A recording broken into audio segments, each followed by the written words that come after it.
Assalamualaikum warahmatullahi wabarakatuh, Ibu. Perkenalkan, saya Hanan Rioja Juniasti, mahasiswa dari UIN Raden Fatah Palembang yang sedang mengerjakan tugas UAS mata kuliah bimbingan dan konseling. Jadi di sini saya mohon izin untuk mewawancara Ibu terkait dengan bimbingan konseling yang ada di sekolah ini. Dan apakah boleh dimulai secara langsung wawancaranya? Ya, boleh, silakan. Baiklah, untuk pertanyaan pertama yaitu apa saja inovasi atau program yang Ibu lakukan untuk meningkatkan kualitas pendidikan di sekolah ini? Kalau inovasi, rasa bukan dari ibu sendiri ya. Jadi inovasi itu bisa kerjasama atau melibatkan seluruh elemen yang ada di madrasah, tidak hanya dari satu dua orang guru.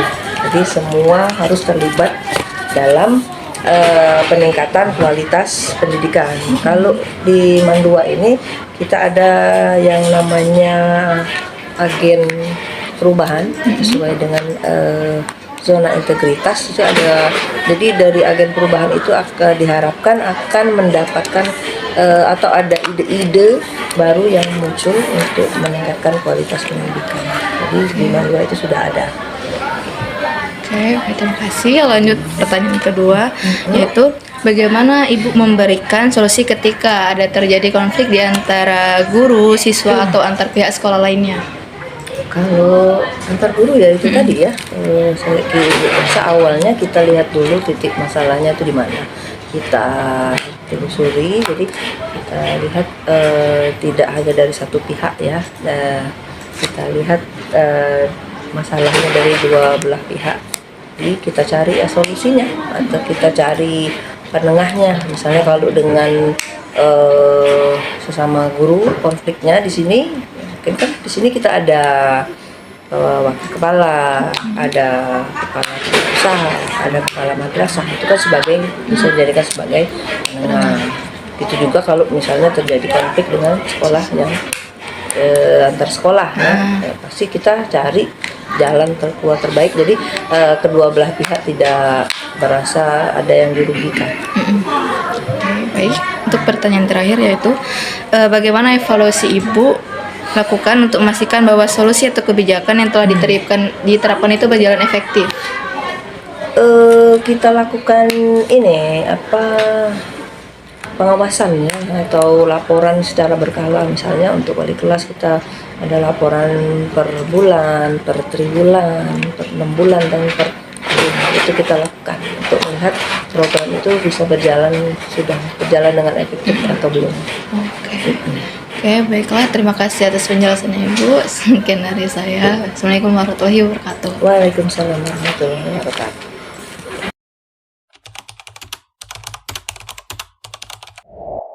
Izin sebelumnya, saya dari mahasiswa UIN yang bernama Muhammad Iqbal Ramadan. Kami di sini ingin menanyakan kepada Ibu, khususnya guru PAI. Nah, yang ingin saya tanyakan di sini yaitu metode pembelajaran apa saja yang Ibu terapkan untuk membuat siswa lebih aktif dalam pembelajaran PAI. Oh ya, oke. Metode pembelajaran PAI itu banyak ya. Nah, salah satunya adalah metode diskusi, tanya jawab, kemudian apa lagi? Tanya jawab, metode role play, metode ceramah dan lain sebagainya. Nah, di situ saya terapkan itu metode ceramah, yaitu saya menceramahkan, menceritakan tentang tentang materi-materi pembelajaran di PAI ya, dari saya. Kemudian metode diskusi, di situ siswa itu mendiskusikan pelajaran-pelajaran tentang keislaman, tentang materi-materi yang ada di pelajaran tersebut, ya, tentang misalnya akhlak terpuji, kemudian tentang ikhlas, sajaa dan adalah itu didiskusikan ya. Dimana siswa itu mendiskusikan pembelajaran tersebut ya. Kemudian kemudian ada tanya jawabnya juga. Ya, tanya jawab apa saja yang sulit di pembelajaran tersebut, di materi tersebut. Agar mudah dipahami. Saling menanya, saling bertanya gitu. Ketika ada pertanyaan, maka ada siswa juga perlu menjawab gitu. Kemudian role playing ini adalah metode siswa untuk menerapkan peran-peran keislaman. Misalnya ada yang mempraktikkan peran-peran keislaman, misalnya tentang menjenguk orang sakit. Nah, di situ ada pelajaran menjenguk orang sakit. Jadi memerankan sebagai orang yang menjenguk orang sakit itu bagaimana caranya untuk menjenguk orang sakit gitu. Dan bagaimana mendoakan mereka yang sedang sakit ya. Itu kami terapkan di situ ya, diterapkan di situ tentang memerankan peran-peran yang cara-cara yang baik untuk untuk menjenguk orang sakit gitu. Ya, apa lagi? Baik, selanjutnya saya bertanya apa hal sulit yang pernah ibu hadapi terhadap siswa dan bagaimana cara ibu mengatasinya? Biasanya kalau di kelas itu ya, hal-hal yang sulit yang pernah saya alami itu ada sebagian siswa yang tidak memperhatikan, nah itu yang tidak fokus ya, kemudian tidak ingin ikut serta di dalam diskusi, itu yang pernah saya dapati. Tapi hal itu ya saya atasi dengan bertanya kepada siswa tersebut, berbicara dengan baik, dengan sopan ya, apa keluhannya, tidak mau berpartisipasi, tidak mau mengikuti. Jika dia ada solusinya, ada keinginannya sendiri, maka nanti saya diskusikan kepada siswa tersebut.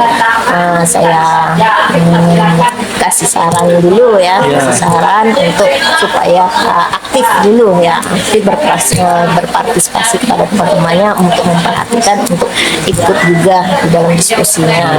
Agar lebih aktif siswa. Ya, supaya lebih aktif lagi. Dan juga kalau ada siswa yang sudah aktif dan berhasil, maka saya akan mengasihkan reward ya, sebuah reward atau sebuah hadiah bagi yang sudah selesai, yang berhasil dalam mengerjakan tugas-tugas tersebut. Baik Bu, selanjutnya bagaimana cara Ibu menanamkan nilai-nilai akhlak dan kedisiplinan kepada siswa Ibu? Ya, di situ ya banyak sekali ya ditanamkan dalam kedisiplinan itu ya. Termasuklah saya memberikan contoh-contoh yang baik di dalam berperilaku yang baik, yang sopan, jujur ya, ikhlas ya, menanamkan nilai-nilai yang baik lah ya. Kemudian mengajarkan nilai-nilai akhlak kedisiplinan tadi ya, seperti jujur, sabar ya, tanggung jawab ya, tanggung jawab di dalam mengerjakan tugasnya ya, disiplin di dalam mengerjakan disiplin dalam pelajaran ya, di dalam sekolah misalnya gitu ya. Banyak sekali yang saya terapkan nilai-nilai akhlak yang baik tentang kejujuran, kedisiplinan dan lain sebagainya. Kemudian mempraktekkan nilai-nilai akhlak dan kedisiplinan itu di dalam kehidupan sehari-hari ya.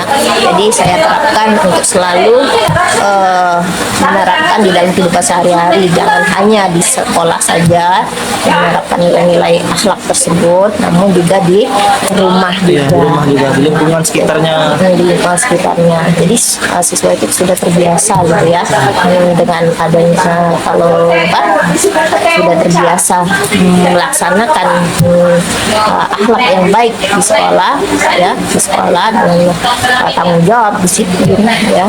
Kemudian apalagi tadi itu dia juga terbiasa juga di rumah. Iya. Itu saja. Mungkin itu saja. Sekian. Terima kasih. Ya.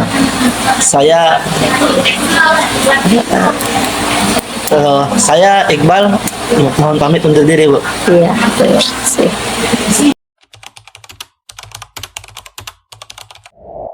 Saya Adelia Salsabila dari Prodi Pendidikan Agama Islam. Jadi tujuan saya kesini untuk mewawancarai Ibu terkait dengan observasi untuk tugas mata kuliah bimbingan konseling. Oke, baik. Untuk soal yang pertama itu apa sih Bu permasalahan dan tantangan terbesar yang pernah Ibu hadapi terkait dengan siswa yang ada di sekolah ini? Kalau permasalahan anak itu sebenarnya seluruh anak-anak itu wajar semua ya perilakunya, cuman terkadang perubahan kurikulum dan perubahan generasi ini yang membuat kita harus menghadapi masalah itu tidak dengan satu cara saja gitu. Itu tantangannya. Jadi tantangannya itu tidak semua masalah dihadapi dengan cara yang sama gitu. Baik Ibu, untuk pertanyaan selanjutnya itu yang kedua, apa solusi yang Ibu tawarkan pada siswa terkait dengan permasalahan yang dihadapi tersebut? Jadi jadi kita harus mempelajari pola anak sekarang, perkembangan anak sekarang, kemajuan anak sekarang, termasuk perkembangan gadget, perkembangan pergaulan mereka, perkembangan bahasa mereka. Kalau kita mudah memahami perkembangan anak, maka masalah anak bisa lebih mudah diatasi. Karena kalau kita mengatasi dengan cara yang lama, maka anak-anak itu lebih sulit untuk ditemukan solusinya gitulah. Oke Ibu, selanjutnya kan terkait dengan solusi yang Ibu berikan tadi kan pasti banyak lah Bu kesulitan, apalagi kan sekarang di era Gen Z sekarang ini banyak beberapa siswa yang sulit untuk diarahkan.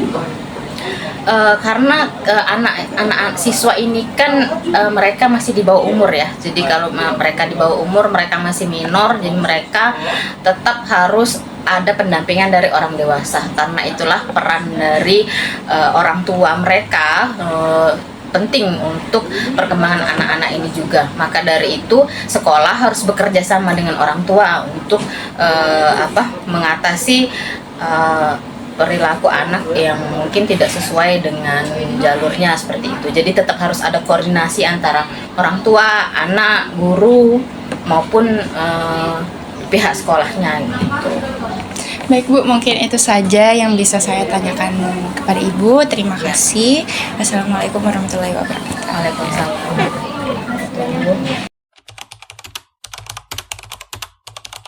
Halo adik-adik. Halo Kak. Perkenalkan, kakak dari UIN Raden Fatah Palembang, izin observasi untuk tugas kuliah kakak mata kuliah bimbingan konseling. Perkenalkan, nama kakak Dea Salsabila dari Prodi Pendidikan Agama Islam. Untuk itu adik-adik boleh perkenalan diri terlebih dahulu. Siapa dulu ini? Boleh. Baiklah, saya Zahra Viva Romzal dari kelas 10-1. Baiklah, dan saya Nadia Putri dari kelas 10-7. Oke, kakak mau tanya nih, selama adik-adik masuk ke sini, apakah ada permasalahan yang kalian hadapi? Sejauh ini kalau Zahra sendiri belum ada masalah yang benar-benar besar ya Kak. Kayak misalnya pas awal masuk sekolah itu mungkin masih susah buat adaptasi di sini Kak, karena memang masih baru dan belum tahu kondisi lingkungan di sini gimana. Oke. Dan belum tahu teman-teman di sini kira-kira tuh sifatnya gimana. Jadi Zahra mungkin di awal agak susah buat adaptasi. Oke, adaptasi ya. Kalau dari Nadia sendiri kan ngomong-ngomong soal awal masuk sekolah nih kan. Nah di awal-awal masuk sekolah nih kan kita tuh kan belum tahu nih. Kalau MA ini pulangnya jam berapa? Ya. Kalau di SMP kan kita tuh biasanya pulang paling jam 2 atau jam 3. Jam 2-an. Nah, sedangkan di MA ini mungkin agak lebih sore kan, Kak. Terus juga Ya. jamnya tuh lebih padat dan mata pelajaran juga lebih banyak. Nah, di pas awal-awal kalau dari Nadia sendiri tuh agak kaget sama jam pulangnya itu kan karena nggak terbiasa gitu kan, Kak, sama pelajarannya juga, sama Ya. waktunya juga. Jadi pas awal-awal tuh mungkin agak terasa capek, tapi lama-kelamaan pasti bakalan lebih terbiasa karena kata orang itu kita tuh nggak boleh tetap di zona nyaman, karena kalau kita nggak keluar dari zona nyaman kita nggak akan bisa maju. Oke, kalau boleh tahu nih, kakak mau tanya untuk solusi dari permasalahan kalian hadapi. Itu bagaimana ya? Kalau dari Zahra itu Kak, em, kita harus tahu dulu nggak gimana teman-teman kita tuh, misalnya kita mau teman sama orang ini, terus Ya. kita tuh nggak tahu dia ini kira-kira gimana. Jadi kalau dari Zahra lebih suka nunggu agak lama dulu buat lihat dia itu gimana. Oh. Jadi biar Zahra tuh bisa nyesuaiin diri sama dia gitu Kak. Lihat kondisinya dulu ya, berarti. Kalau tadinya? Kan tadi ngomong soal waktu. Ya. Nah, berarti kita tuh karena kita udah tahu nih kayak kita pulangnya jam berapa dan pada hari itu ada pelajaran apa aja, mungkin ada PR juga. Berarti mulai dari situ kita harus belajar buat ngatur waktu. Kita harus lebih, mungkin bisa dibantu dengan membuat apa tuh namanya, jadwal buat ngatur aktivitas kita pada hari itu, agar pada hari itu kita tuh tidak terlalu kecapean juga, dan juga kegiatan-kegiatan kita pada hari itu akan lebih teratur dan tidak akan memberatkan diri kita sendiri. Oke, segitu ya. Terima kasih ya untuk wawancaranya hari ini. Izin terima kasih. Dadah.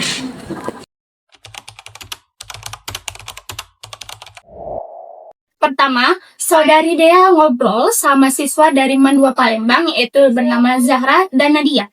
Zahra bilang dia sebenarnya nggak ada masalah besar, cuman adaptasinya saja yang agak terlalu sulit. Tapi dia mempunyai solusi, yaitu seperti observasi dulu, kenalan belakangan. Sementara Nadia itu shock banget dengan jadwal MAN yang super padat. Dari biasanya pulang cepat di SMP, sekarang pulangnya ya gitu deh. Solusinya jadi manajer waktu buat dirinya sendiri. Bikin jadwal, atur energi biar nggak tumbang tiap hari.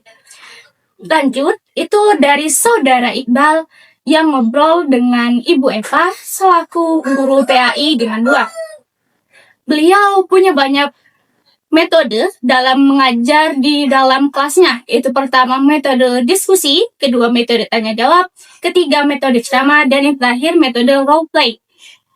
Nah, tantangan yang dihadapi oleh Bu Eva sendiri itu adanya siswa yang suka bengong dalam pembelajaran. Tapi Bu Eva nggak marah sama sekali.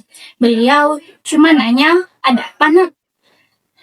Dan yang aktif dapat mendapatkan reward, sedangkan yang bengong itu dapat motivasi.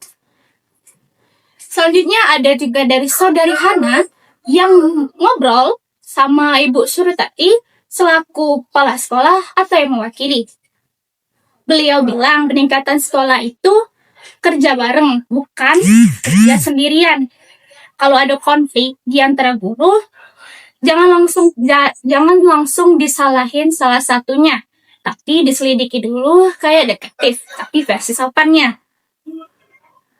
Evaluasi sekolah juga rutin, mulai mingguan sampai per 6 bulanan.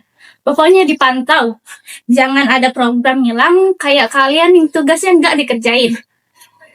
Dan yang terakhir dari saudari Adel yang ngobrol sama Ibu Ragni selaku guru BK di MAN 2 Palembang. Beliau bilang masalah anak zaman sekarang itu variatif, seperti perubahan generasi dan juga perubahan kurikulum. Gak bisa pakai solusi lama buat anak generasi Gen Z, generasi Gen Alpha, dan juga gen-gen yang lainnya. Dan karena banyak siswa yang masih di bawah umur atau minor, guru dan orang tua itu harus team up untuk bekerja sama agar siswa berada tetap di jalur yang benar. Terima kasih.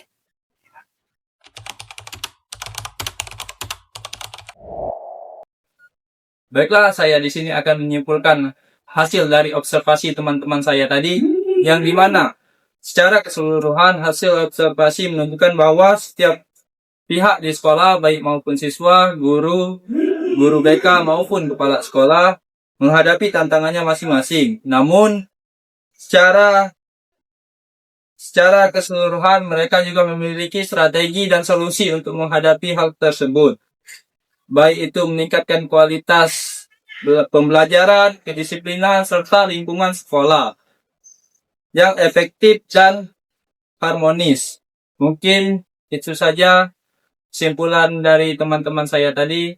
Saya ucapkan terima kasih. Salatnya sudah